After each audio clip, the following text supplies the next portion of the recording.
पूर्णिमा के चंदाया आंगन बीचे चमके मेरे प्राण हरि।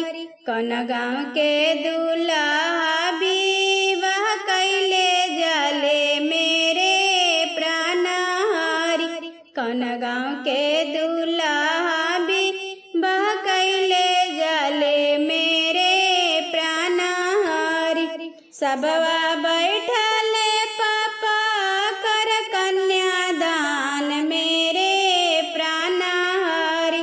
चौका बैठले बेटी रजर बेजार मेरे प्राण हरि।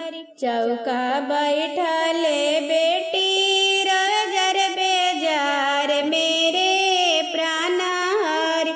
रसोई घर से बाहर बेलान मम्मी दुलरैतिन मेरे प्राण हरि। चुप रहा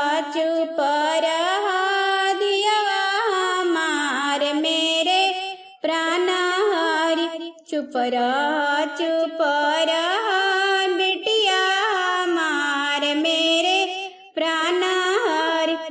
कुर्सी बैठले मोरा पापा जी हमार मेरे प्राण हरि। अब ही ना कर पापा मोर कन्यादान मेरे प्राण हरि।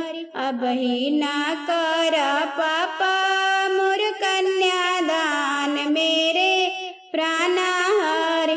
अब ही उमर लड़ी कैया हमार मेरे प्राण हरि। मम्मी छूटल भैया छूटल परिवार मेरे प्राण हरि। मम्मी छूटल भैया छूटल नैहर परिवार मेरे प्राण हरि। छुटी गईले सखिया सालिया हमार मेरे प्राण हरि। छुटी गईले सखिया सहेलिया हमार मेरे प्राण हरि। पूर्णिमा के चंदाया आंगन बीचे चमके मेरे प्राण हरि। कहवा के